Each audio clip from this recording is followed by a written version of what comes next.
Hey everyone, welcome to Reddit Readout. Today we are checking out True Off My Chest. Story 1.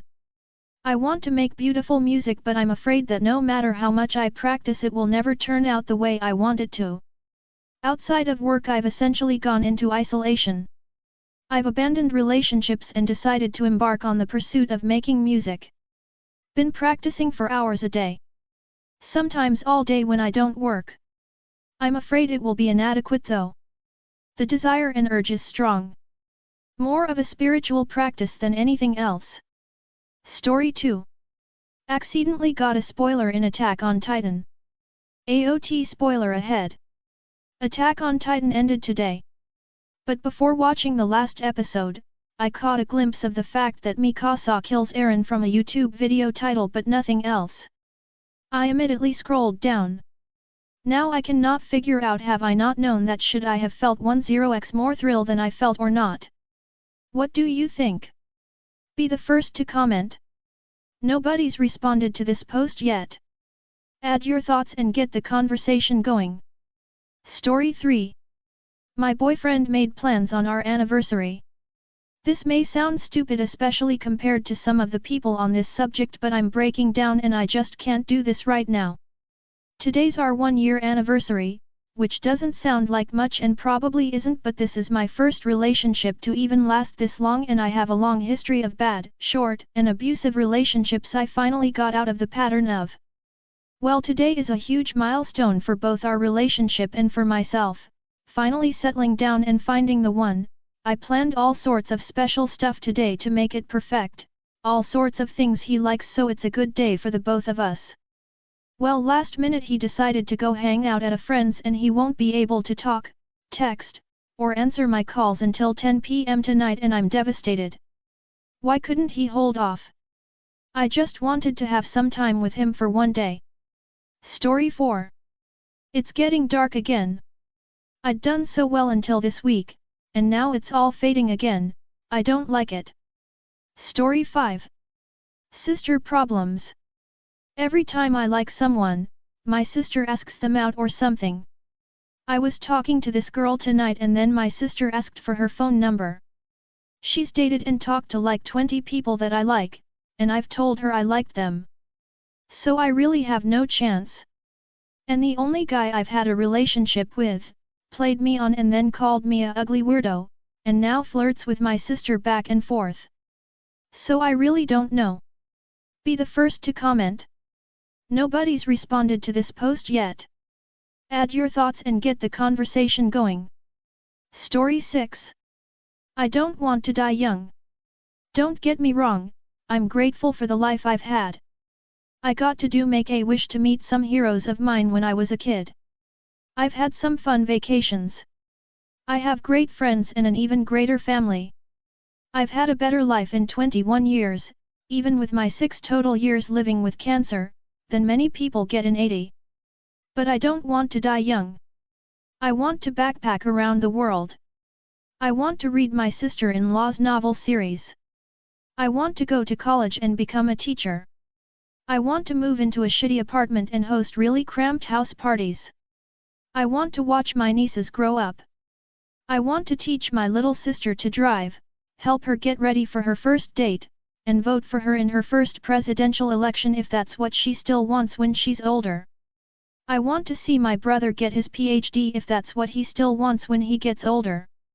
I want to date, and fall in love, and get my heart shattered, and finally marry someone who inspires me and makes me laugh. I want my nieces to be flower girls at my wedding. I want to be a mom. I don't want my parents to have to bury their daughter. I don't want them to be in medical debt for treatments that didn't even save my life. I don't want my siblings and nieces to see me waste away and die while their lives are only beginning. I don't want to miss out on what happens next. I will die before I'm 23, in a state that won't allow me to choose to go peacefully. My loved ones will watch me die slowly and miserably, and far too young. And right now I'm just a little bit furious about it. Edit. No medical advice, no preaching. Story 7. I cried for the entirety of an hour-long drive and no one noticed. This Christmas Eve with family was awful. Some people in my family were angry with each other and seemed determined to make the experience miserable for everyone else. They fought through dinner, a show, and all of the drives in between. I just really wanted a good Christmas time this year. The entire hour-long drive home with my family, I was alone crying in the back row of seats in the car. I had sunglasses on and tried to be as quiet as possible, but I was audibly sniffling and wiping tears off my face. Everyone else was quiet the entire ride home, and when I finally trusted my voice enough to not break when I spoke, I apologized for making the drive home awkward. My family basically said, "What do you mean?" And I realized that either A, everyone knew I was crying but wanted to pretend like it didn't happen so they wouldn't have to deal with it, or B, they genuinely did not care about me enough to notice I was crying. Either way sucks. This is why I always dread the holidays.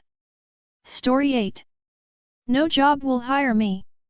I'm in college and have been looking for a job. The application in which you apply for a job on campus is notorious for being impossible to get a job from. Everyone I've talked to recommends to ask in person and pester management until they offer you a position. I've already applied to 15+ jobs on the application. So I decided to talk to the management of a place which my friend works at, and he said they were kind of desperate for people. They told me the shifts they needed covered. Perfect, I happened to be free for those shifts. They said they'd get back to me. They said to also apply online. I did, and guess what? Another rejection. I'm so fucking tired of these places that claim to be in need of workers, and when you literally make yourself known to them, take initiative to talk to them multiple times, they still turn you down. I'm starting to think that no job will hire me, since all of them prefer people with work experience. But guess what? How in the hell is anyone supposed to get work experience when no job will hire them because of their lack of experience? Is it my resume? I wrote down as many things I could think of, since I don't have work experience. What the fuck do? I feel like a failure and I'm so pissed off. Story 9. Escorts. Why? Why am I using escorts? Well, I know why to a degree. I find it exciting, thrilling, and it's cheaper and more straightforward than dating. You get to pick the lady you like, and no difficult conversations etc., and the concerns of rejection. However, there must be something deeper underlying to do this. I am 41 and no Brad Pitt, but would not class myself as ugly. I do get the odd compliment. I take care of myself. Over my life I have not found it too much of a struggle to meet ladies. Had my share of rejections too. Haven't all men? But I have this overwhelming urge to use escorts. I do feel ashamed, sleazy, and like it's wrong. And after the meeting I have this awful come down. I do have mental health issues. I was told by a therapist I have complex PTSD from my childhood, my abusive ex-wife and her cheating, plus not knowing if my son was mine, and after serving in the army and on operations. I am not using this as an excuse, but could this be something to do with it? How do I stop the urge? Has anyone got any advice on why I do this?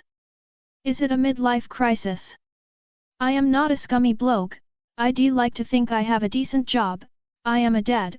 I coach kids in sport. I'd say somewhat middle class. I am so ashamed, but I am on the site looking for the next meeting. Story 10. My boyfriend befriended an of model and he doesn't understand why I'm uncomfortable. My boyfriend and I have been together for 3 years. I'm 23F, he is 25M and I don't know her age but I'm guessing early 20s. Some background on our relationship. We've had our ups and downs like any couple I think, but for the most part we're good. We have some sexual incompatibilities. I don't enjoy oral sex, giving or receiving. He also has a much higher sex drive than I do. We have sex about 2 times a week but he'd probably like it to be 4 to 5 times a week. About 8 months ago, he decided to start going to the gym. He's been talking about it for years and finally decided to go. This is where they met. I don't know the logistics of how exactly, but he offered to spot her and she accepted. They eventually exchanged numbers and have been talking to each other almost every day since. When I found out he was texting someone he met at the gym, they text all the time, I was a little suspicious. He had been slightly more distant. When I asked about her, he showed me her Instagram and she's gorgeous. Like, don't get me wrong, I think my boyfriend is attractive, but she could probably get any guy she wanted. She also had a gym selfie of the two of them together, which I hate. I ended up looking her up the next day and that's when I found out she's an of model. From what I can tell, she's pretty popular. When he got home from work, I lost it on him. I asked him why he didn't tell me he's hanging out with a sex worker. He shrugged and said he didn't think what she did mattered. I said of course it does and asked if he knew who she was when they met. He said no, that he found out a couple of weeks later. I asked him if he's hung out with her outside of the gym and he said of course. I asked him to stop hanging out with her and he asked why, and when I told him I'm uncomfortable with it, he said I'm being paranoid and she's just a friend. I told him if she was just a friend, why not tell me about her sooner? He got defensive and said he doesn't need to tell me about everyone he hangs out with. I also asked if she's single, in a relationship or what, and according to him, she's single. I feel like he's been having somewhat of an emotional affair for the past 8 or so months and I'm genuinely worried. Anytime I bring it up he gets defensive. So I'm debating ending things to save myself future heartbreak, but I don't know if I should jump to ending a 3-year relationship over this. Story 11. I got SA and my BF doesn't knows it. A few days ago I went out with a friend. She invited some guys without me wanting. We were at a club and after that they invited us to their houses for a bit and promised to drive us home or drives us again to the club. I wasn't agreeing. I wanted to get out of there, but my friend, being very drunk, forced me to go. At that point there, I was going to call a taxi but I don't know how. They drugged me, they put drugs on my drink and I blacked out. I had no control over myself. I don't remember almost anything, only how they SA me while I was unconscious. I couldn't move. I slept for like 15 hours and when I woke up I just started crying and begging to go home. They drove me and kept justifying everything. They don't understand what they have done to me. They think that me being hysterical it's because I feel bad for cheating. Where is the cheating if I barely could react? I already went to the doctor, they gave me the meds that I needed, they took all the analytics, and I made a report. The issues that I have is if I should tell my BF about this. I don't want him to judge me, to get mad at me or think that I'm lying. And I'm not mentally stable to put up with all of this. He doesn't deserve to be in pain and I'm scared of him seeing me differently. Now we are on our best moment and this happened. I'm desperate. I can't think anymore. I can't sleep and I've been avoiding him for 4 days. That's all for today. Please don't forget to like and subscribe.